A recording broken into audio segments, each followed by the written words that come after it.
Welcome to Brussels Forum 2020. We are pleased to introduce Vice President at the German Marshall Fund of the United States, Thomas Kleine-Brockhoff. Welcome back at Brussels Forum. My name is Thomas Kleine-Brockhoff. I'm a Vice President at the German Marshall Fund, lead its Berlin office. The Brussels Forum is the signature event of the German Marshall Fund, usually takes place in June on 2 days in Brussels. This year, it is a series of virtual meetings across the months of June. A terrific programming, a lot of people from the policy world and the world of ideas. We could not do such high-level programming without help, without partners, and I want to specifically thank them. I want to thank our founding partner, Daimler. I want to thank the Ministry of Foreign Affairs of Belgium, our Brussels Forum partner, Deloitte, and all of our other supporting as well as intellectual partners. This morning already, we had a session about China and its COVID-19 help in Europe and the United States. This afternoon, it is my pleasure to welcome German Minister of Defense Annegret Kramp Karrenbauer, who also is the leader of the mainstream conservative party in Germany, which is the Christian Democratic Union. Also at the German Marshall Fund is Fred Pleitgen, who is a CNN correspondent here in Berlin, who will moderate the session. And without further ado, Fred, take it away. Thank you very much. We are here at the German Marshall Fund in the context of the Brussels Forum. We've got a very special guest here with us, Annegret Kramp Karrenbauer, German Federal Defense Minister and also leader of Germany's centre-right CDU party. Thank you very much for being here. Just want to say at the outset, we're at a perfectly appropriate distance for the social distancing rules and so that we can talk comfortably and see each other. So thank you very much. It's often the case in this sort of conversation that news events dictate the topics. And so we've got reports that are still a bit unclear that the USA wants to withdraw many of their troops from Germany.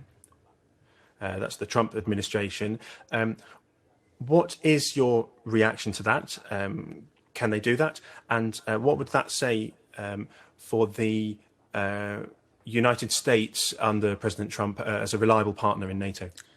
First of all, there's no official confirmation of these plans. The story has only been published in one media outlet. And as long as we don't have an official confirmation, no reaction is needed. We are, of course, in close communication with our partners at all levels, especially with the Pentagon. For us, it is quite clear that the presence of American troops is important for Germany. It is important for NATO, but it is likewise important for the United States' own security. And this has always been an asset to the White House policy, and so far nothing has changed. It's just that even in discussions, the question comes up again and again, how dependable is the Trump administration? There's also the essentially the threat from President Trump that he possibly wants to leave NATO if he wins a second term. You've got to plan for that, haven't you? Or try to plan for that at least. We assume the loyalty of all NATO partners. There's no question about that. And we see some common interests that still apply. These are the interests that the Ministry of Defense and the Pentagon in particular both share. We participate jointly in numerous missions, for example, in Afghanistan and elsewhere in the world. And of course, we always have discussions on the question of burden sharing and also discussions on questions like, how is the world changing? How do we react to it as NATO? This is something that is legitimate for each state to discuss on their own. As long as we do it in a good partnership with NATO, it's not a problem. And the way this kind of information comes out makes it rather difficult, doesn't it? Yes, we can see at the moment that the election campaign is gaining momentum in America. This is also a time of some very special domestic political discussion at the moment in the US. Exactly. It doesn't make it easy here, does it? Because, for example, there was a discussion with your coalition partners about the storage of nuclear weapons by the USA. And I read from some politicians on the left that the US could withdraw their troops and take their nuclear weapons with them at the same time. So it's difficult to continue to receive something like that from a domestic politics point of view. Yes, it's absolutely clear that there are such reactions. For this reason, we should always be aware that the separation between foreign and domestic policy doesn't really exist. As a matter of fact, what is discussed in domestic policy always influences how it is perceived by others. We must be conscious of the fact that there is an election campaign going on. This is a special situation.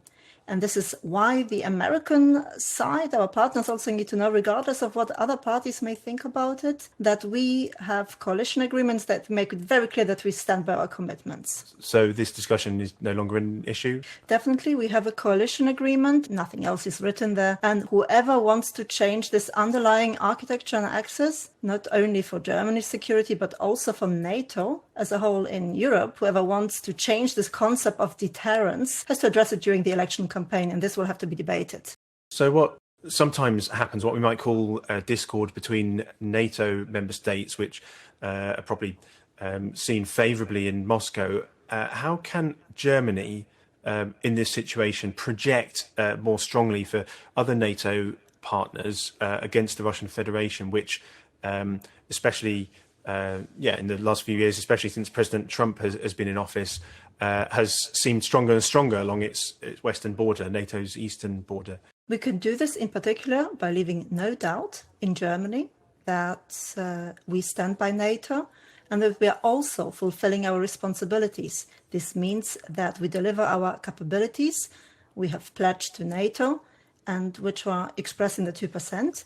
This means that we deliver these capabilities also in times where public budgets are difficult because of the corona crisis. But we also must make it very clear that we play a role within NATO as well as in Europe.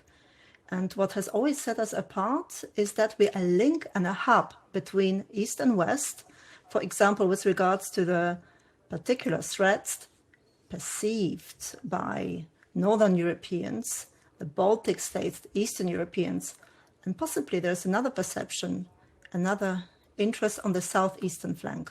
In Germany, we should also be the ones in NATO who make it clear that NATO has a 360-degree approach, and this must be applied. This means that we must also take all these different threats into account. So what does that look like in concrete terms then for Eastern European states? I think you yourself said that countries like Poland, the Czech Republic, belong to Western Europe. How can we generate some reassurance there, especially in the context of Germany's presidency of the Council of the European Union, which is soon to begin, as Germany takes a more leading role? First of all, the public in Germany should understand that there, Russia and the threats from Russia is perceived differently, fundamentally differently than here in Germany. These states experience airspace violations at the borders on a daily basis. They experience serious disinformation campaigns. We must ensure, as Germany, in bilateral relations, in bilateral cooperation, armament cooperation within NATO, that we take issues such as the plan for the northeastern flank very seriously. That must be implemented. Especially since us Germans are always suspected of pursuing a special path with regards to Russia. Nord Stream 2. We're not doing it. But that we also stand by the security requirements of our partners and that we support them.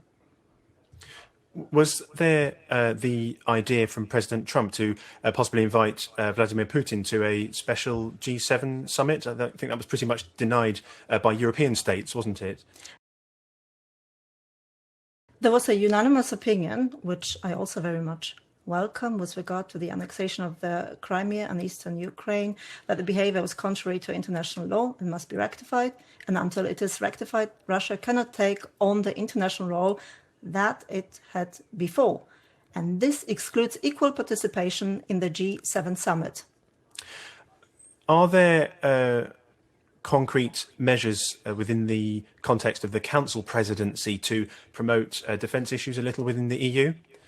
Yes, we have set ourselves the goal of pushing the strategic compass further forward. And of course, it must now be adapted once again from the point of view of hybrid threats. What can we learn from Corona? How resilient are we? What structures do we need to build in the EU against this threat? At the same time, we must be very cautious to avoid a ruinous competition with NATO, because it has structures from which we have received support, and our task must be to find a way of linking them skillfully together. Let me give you an example. We know that the negotiations on the EU's medium-term financial plan will be tough. But if we take issues like military mobility truly seriously, then the investment in infrastructure, for example, serving seamless military transports, can also serve as infrastructure projects for the civilian sector. They generate economic growth, they generate jobs in Europe, and therefore serve two purposes, so to speak. These are the approaches that we're pursuing with military innovation.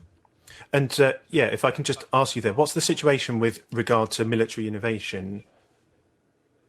Because you hear a lot about the USA, Israel, elsewhere, but in Europe we're sometimes lagging behind rather. This is indeed the case. We have a different approach to the question how these findings from military research are used, but we must nevertheless drive this issue forward. Above all, when we look at possible weapon systems of the future, it is important for us to develop the appropriate defensive measures. In the federal government's major economic stimulus package, we have just now set aside 500 million euros from the Bundeswehr University to be able to conduct research in precisely this security area. Let's talk about the coronavirus pandemic, which has rather overshadowed everything in the last half year, pretty much. The Bundeswehr, the German Armed Forces, has been very visible. It's done a lot of positive work and has really excelled itself transporting patients and equipment. So, for example, what lessons can we learn from this crisis so far? What's gone well? What could have been done differently, or what could be done differently next time? It has been very successful with regards to the Bundeswehr. We worked for the first time with a structure to set up our own contingent of 15,000 soldiers, plus another 17,000 in the medical service. We have learned a lot about questions. How operational would our reserves be? How quickly can we collect the data? How quickly can we mobilize the men and women we need? And it has become very clear where we can provide support, including internal measures. This is always a special discussion in Germany, and it has worked seamlessly. What worked seamlessly was the core mission of the Bundeswehr under these special circumstances: to maintain an international presence in the missions, but also to maintain operations in Germany. This worked really, really well on a one-to-one basis. It's an achievement of which everywhere in the Bundeswehr can be extremely proud. And what about the learning process? Because there's always a learning process in medicine, of course. Sure, you've got the guys who were always right from the beginning, but it's a learning process. Coronavirus is here. It's not going away. We have learned, for example, that suddenly masks can become relevant. We therefore need other concepts of stockpiling. Possibly there's also the question what we in Europe and in Germany produce in an accessible manner. We have learned that digitalization is very helpful in such a situation, but what is needed is infrastructure. We need enough terminals, you need the appropriate connection infrastructure. There's more work left to do, not only in the Bundeswehr, but also in the German society as such. But we have also seen what was suddenly possible very quickly in a very straightforward and pragmatic manner. And the lessons, we want to retain them, especially from the Bundeswehr. For us, the return to more normality should not necessarily mean a return to highly complicated and lengthy procedures. And so if we look at infrastructure, then are there certain lessons So, for example, air transport, is there enough capacity? Do we need to expand it? Transport helicopters are quite important in a pandemic when you've got to move quite a lot of things and people. In terms of positive experiences, for example, the fact that we are in the NATO, we're in the Salis alliance, we have the big Antonovs, which helped us a lot within NATO. It has helped us a great deal, bringing tons of material here from China, for example. For this reason, it's important that we can all fall back on this structure with our other NATO partners. We have seen the highest quality of our medical transport in flying intensive care units, which we keep available for missions, but have also used for transport in Europe.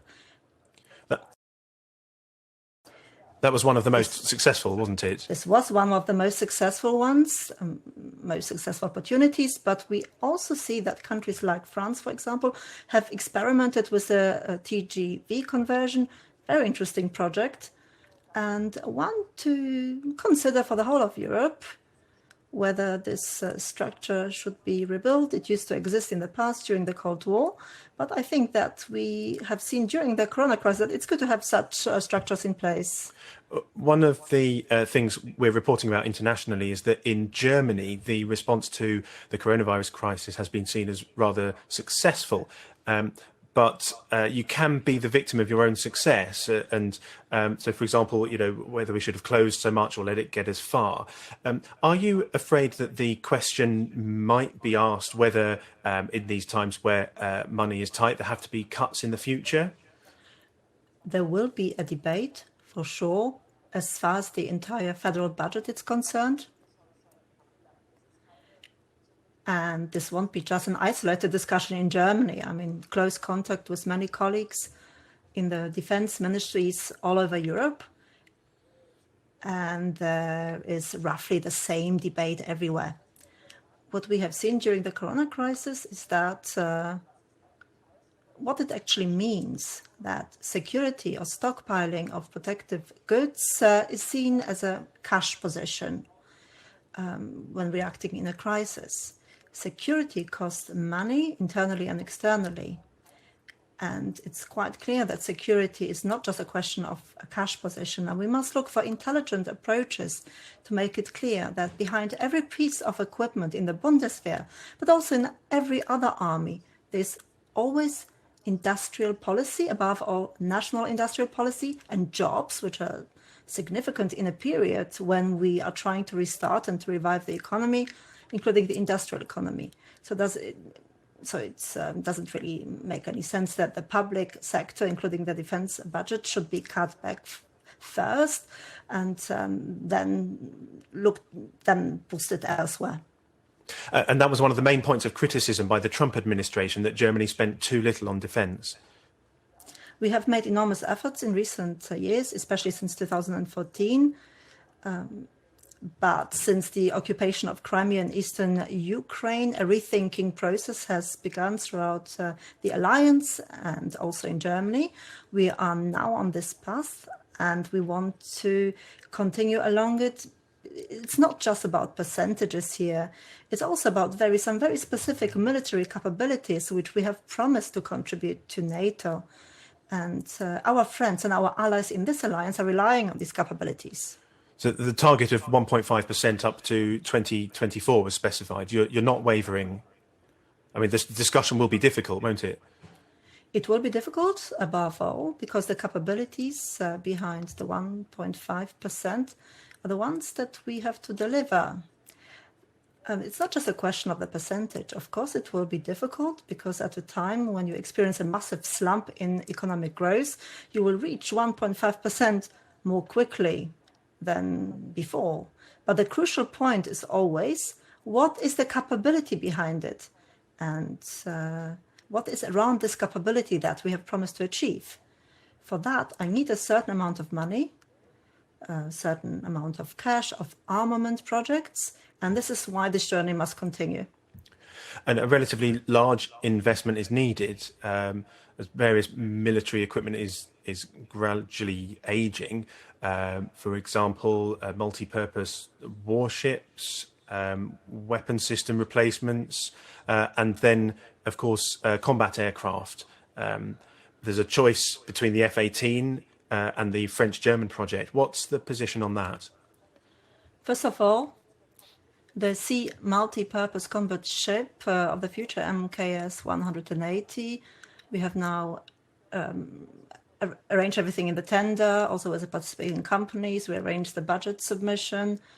So this project is now really gaining speed. This is a good thing. And it's absolutely clear that we must decommission the Tornado fleet in the next few years. And they need to be replaced.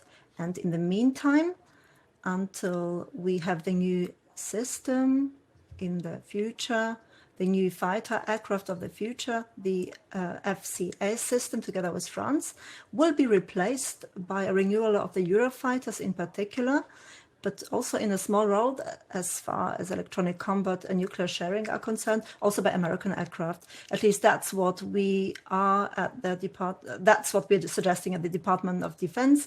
Will it be accepted by the Bundestag? This will be decided in 2020, 2022.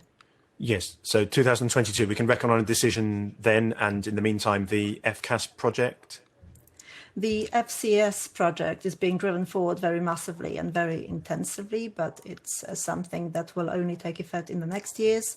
And in the meantime, we need renewal, so to speak, which will allow a smooth transition. And the mix we've now proposed, apart from the renewed Eurofighters, more advanced Eurofighters, and as I said, American planes. For these two special roles is a mixture that does not endanger the FCS and ensures a seamless transition. What we have reported to NATO, nuclear sharing and electronic warfare, we will continue to make available. What I've been wondering in recent months, there are so many businesses in Europe and America which have had difficulty continuing. What does an alliance like NATO do in something like a coronavirus crisis in order to continue functioning and to remain capable of fulfilling its duties? It must have to work very hard, almost overnight. We have cancelled the big maneuvers or ended them prematurely, but we still manage to lead and maintain all the operations as far as possible during Corona. Of course, under restrictions also on site for one of the major tasks, particularly in this mission. It was very important, especially during missions in underdeveloped regions where the health system is particularly weak, that we do not carry the virus with us and that we have a special quarantine regulations and much more that it actually works. And the fact that also very precarious situation in Europe, for example, member states such as Spain have also turned to NATO to help the SALIS structures. It shows that NATO is also a really well-rehearsed alliance that was also able to help in the situation. This is why it's absolutely right that we are currently under the leadership of the Secretary General giving further consideration to possible solutions. How are we prepared? Exactly. Were the lessons learned from the first wave, which, well, I mean, as we said, the pandemic's not going away, but lessons which could be taken on board to fundamentally change the day-to-day work and cooperation? So yes, surely this question has also been raised by the Home Office, and how do we work together, and what role does mobile working play?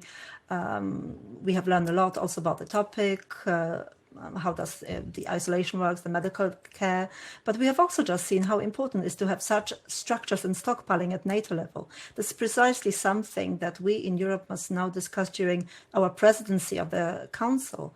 It must be recognized that we have had relatively little in the way of joint stockpiling, jointly coordinated measures in the health sector at European level, because the member states have always said that it's their business.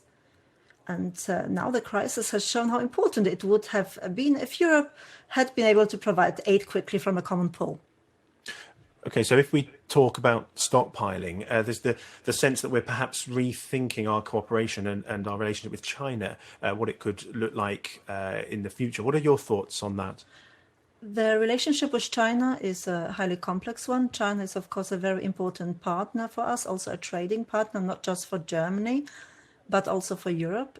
This is an impressive country, but it is also one that stands for a different political system, and where at least my impression is at this time that this political system is also being pursued more aggressively, both internally and externally. It is a system that perhaps guarantees economic freedom, but certainly not personal freedoms, as we're used to in our Western-based situation.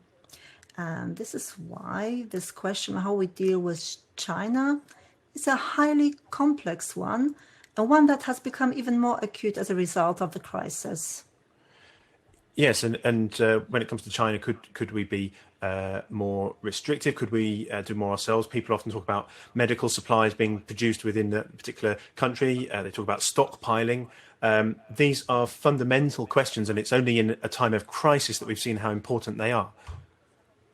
That we become more self-reliant has less to do with the systemic issues in China. It has something to do with a reliability that is very much based on the division of labor, yes, but also with the word very much based on the division of labor.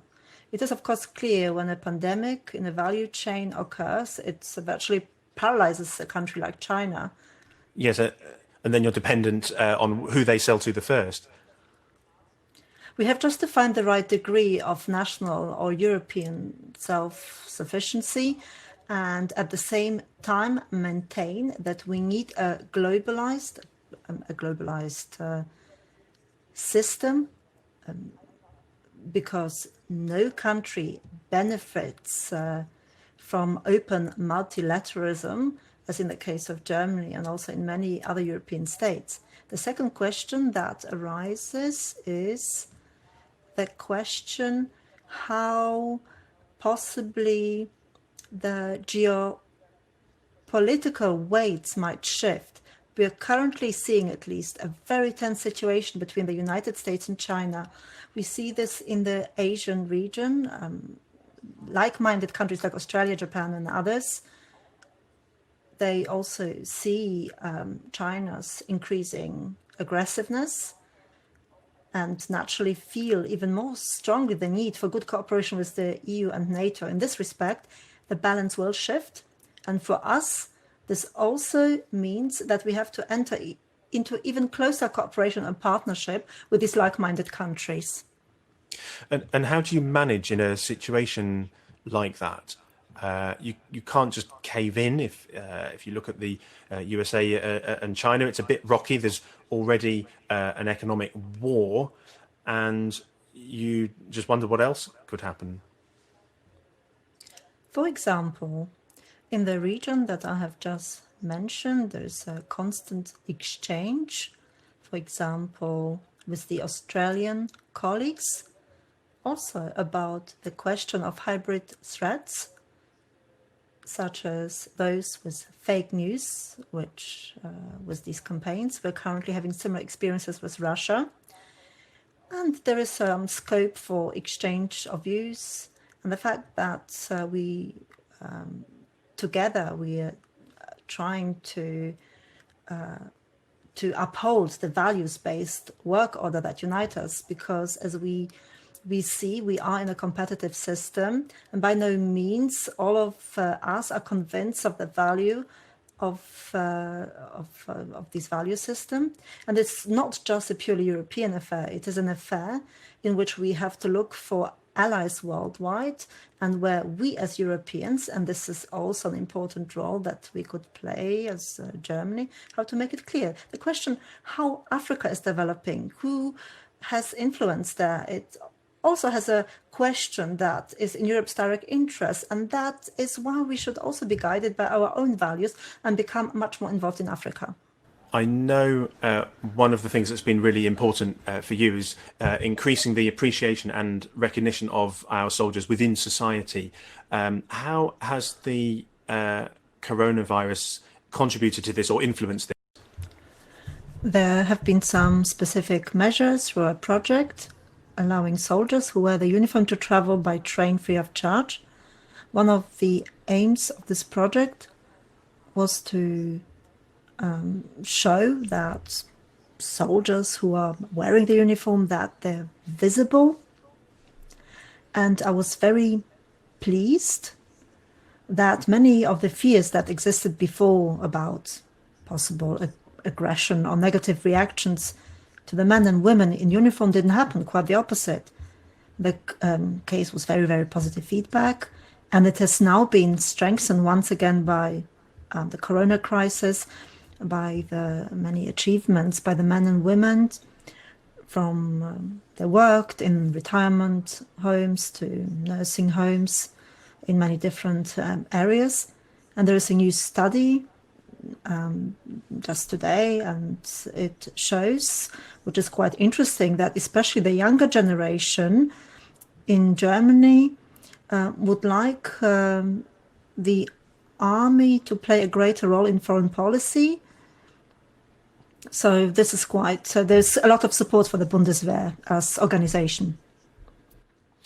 So since this is a politico-military aspect to this, I have to ask you, how do you view the events going on at the moment in America? Because the military has been deployed domestically in order to control demonstration, but that's come up against significant international criticism. This is true of the situation in the United States. First of all, this terrible murder, and then the demonstration also show how tense the situation is in the United States. And I believe that it's an encouraging sign, or an important sign, that it's not just the images of the police action or the images of police violence on the one hand, but also of the looters on the other that are now in our minds, but also the images of thousands of people who take to the streets throughout the United States to demonstrate against racism. The pictures of police officers kneeling down to show solidarity, and also the clear statement by the Minister of Defense and other military leaders that they're bound by the Constitution and that they do not see any military action against demonstrators. This is also a very encouraging, important sign. Yes, because it's a bit frightening, isn't it, to see a military convoy rolling into Washington. Those were remarkable pictures. I wouldn't say remarkable, disturbing as well. And the clear signals for the military are all the more important, whether from active or former military personnel. And very, very clear statement, very clear regarding the traditions of Lincoln and the American Constitution. This shows what values actually underpin America. And these are the values that hold us together and that are incredibly necessary to remember in these times.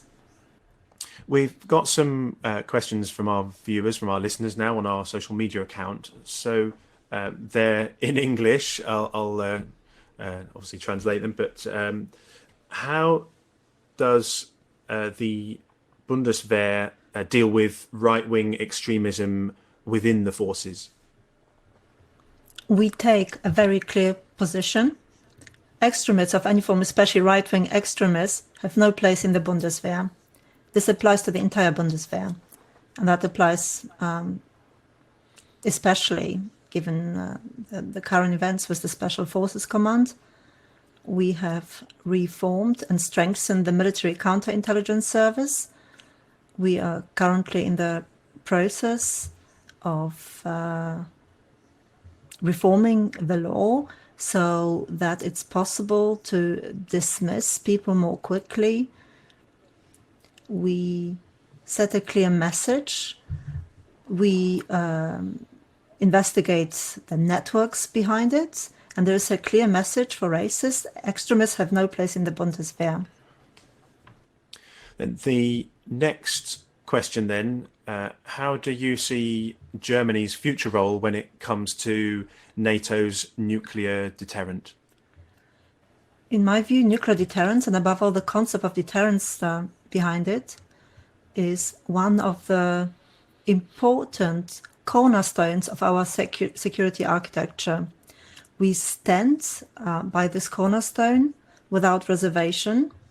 And this is why Germany wants to continue to play its part in nuclear sharing. Now we come to an important question.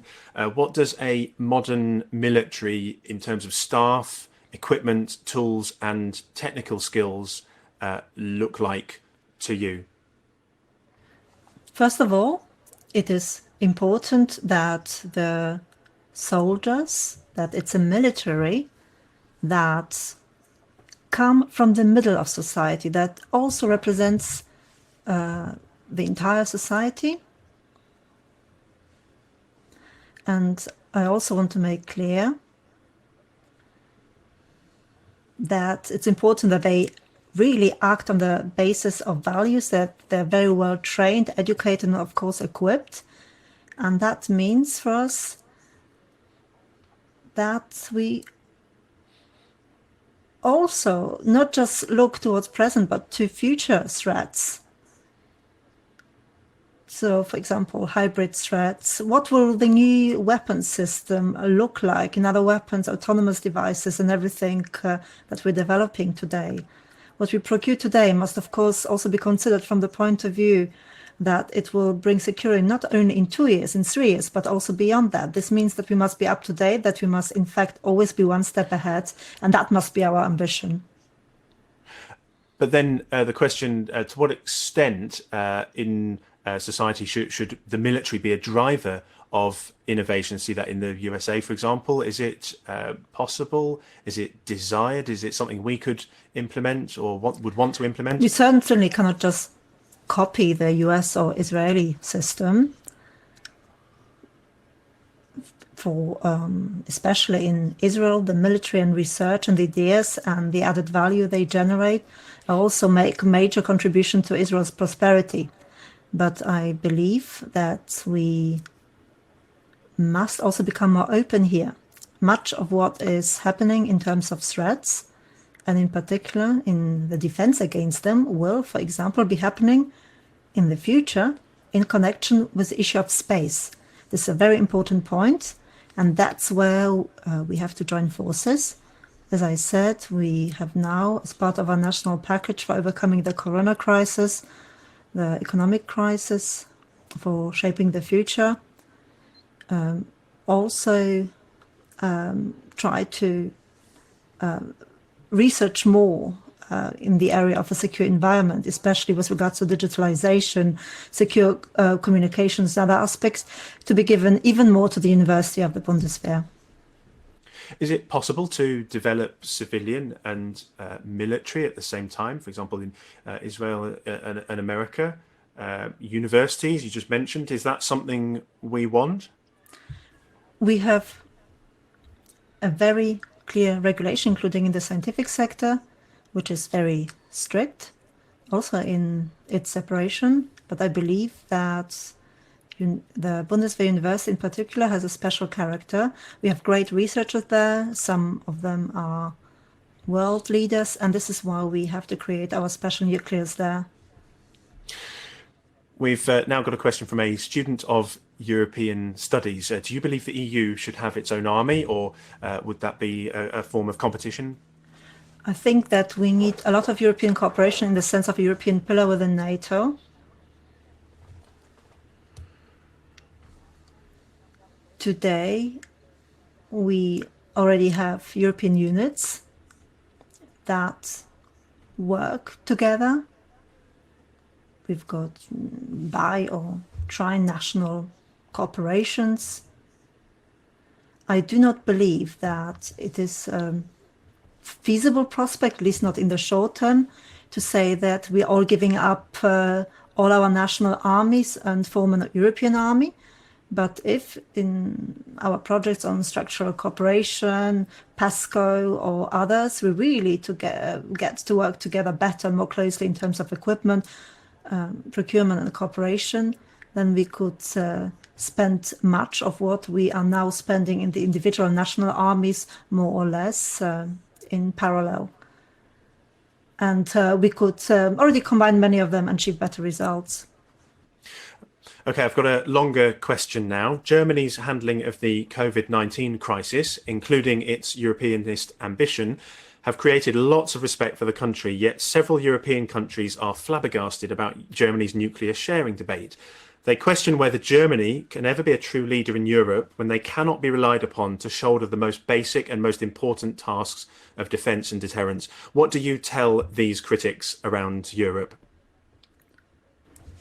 On the one hand, with regard to Europe, at the beginning of the crisis, there were serious doubts as to whether Germany would be able to live up to this historical situation.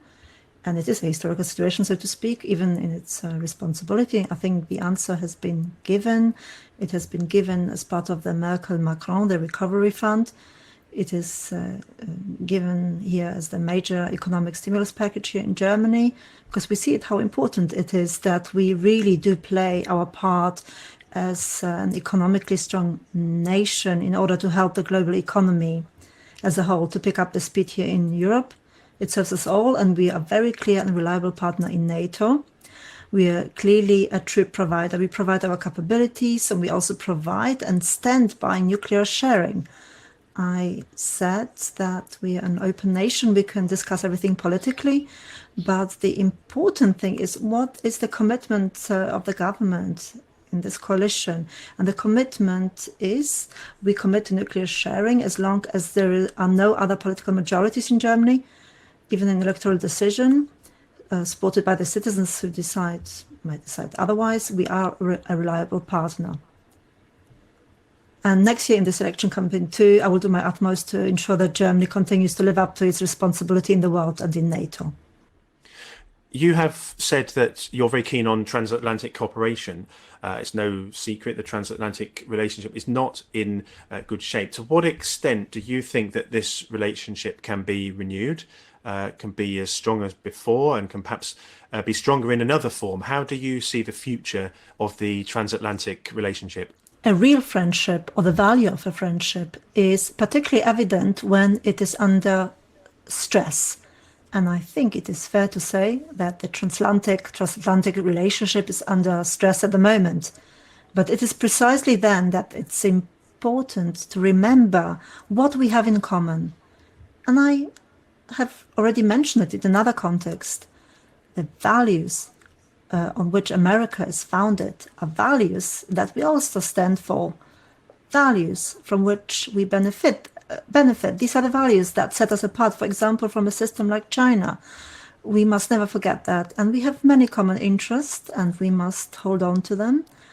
And this is why the way the respective government, they may come and go, but the Constitution of the United States ensures these values. And this is also the relationship that also carries us through many, many personal friendships, and we must hold on to them. And now institutions in Germany and in Europe that stand for the transatlantic relationship are in demand. In good times, it's always easy to be a transatlantic partner, but when things get difficult, you just simply have to stick to it as well. And it's quite difficult right now. These are excellent closing words. Thank you very much for the conversation. Thanks also to our viewers, and take care. Thank you.